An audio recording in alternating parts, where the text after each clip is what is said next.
அன்பு தமிழ் உறவுகள் அனைவருக்கும் அன்பன் கவிஞனின் இனிய காலை வணக்கமும் இனிய நல் வாழ்த்துக்களும். வாழ்க வையகம், வாழ்க வளமுடன். நாளும் நல்வழி, நடப்போம் அதன் வழி. எமது எல்லா பதிவுகளும் தங்களுக்கு உடனுக்குடன் கிடைத்திட இந்த யூடியூப் சேனலை லைக் அண்ட் சப்ஸ்கிரைப் செய்து ஷேர் செய்யும்படி கேட்டுக்கொள்கிறேன். இன்றைய தலைப்பு: எதையும் ஏற்கும் பக்குவம் வேண்டும்.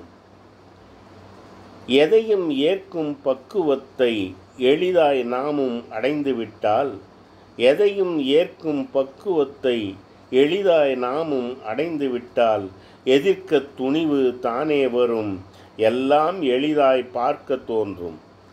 எதையும் ஏற்கும் பக்குவத்தை எளிதாய் நாமும் அடைந்துவிட்டால் எதிர்க்க துணிவு தானே வரும், எல்லாம் எளிதாய் பார்க்க தோன்றும். ஏற்கும் வரைதான் எல்லாமும் வலியும் வேதனையும் நம்மைத்தாக்கும். ஏற்கும் வரைதான் எல்லாமும் வலியும் வேதனையும் நம்மைத்தாக்கும். ஏற்றுக்கொண்டால் எது ஒன்றும் என்றும் எதுவும் எளிதாகும். ஏற்கும் முன்னே எல்லாமும் சமமாய் ஏற்க கற்றுக்கொண்டால், ஏற்கும் முன்னே எல்லாமும் சமமாய் ஏற்க கற்றுக்கொண்டால் நன்மை தீமை இரண்டுமேதான் நலமும் கொடுக்கும் சில வழியில். பக்குவம் கொண்டு வாழ்ந்தாலோ பார்த்ததும் பதற்றம் வாராது. பக்குவம் கொண்டு வாழ்ந்தாலோ பார்த்ததும் பதற்றம் வாராது. பிரச்சனை கண்டு அஞ்சாமல் பிரித்து பார்த்து எதிர்கொண்டால் பெரிதாய் வெற்றியை ஈட்டிடலாம். பிரச்சனை கண்டு அஞ்சாமல் பிரித்து பார்த்து எதிர்கொண்டால் பெரிதாய் வெற்றியை ஈட்டிடலாம்.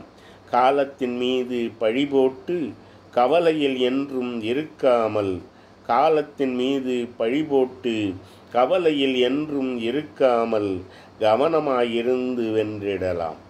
எதையும் ஏற்கும் பக்குவத்தை எளிதாய் நாமும் அடைந்துவிட்டால் எதிர்க்க துணிவு தானே வரும், எல்லாம் எளிதாய் பார்க்க தோன்றும். ஏற்கும் வரைதான் எல்லாமும் வலியும் வேதனையும் நம்மைத்தாக்கும். ஏற்றுக்கொண்டால் எது ஒன்றும் என்றும் எதுவும் எளிதாகும்.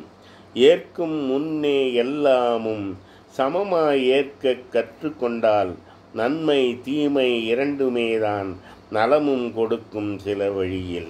பக்குவம் கொண்டு வாழ்ந்தாலோ பார்த்ததும் பதற்றம் வாராது. பிரச்சனை கண்டு அஞ்சாமல் பிரித்து பார்த்து எதிர்கொண்டால் பெரிதாய் வெற்றியை ஈட்டிடலாம். காலத்தின் மீது பழி போட்டு கவலையில் என்றும் இருக்காமல் கவனமாயிருந்து வென்றிடலாம்.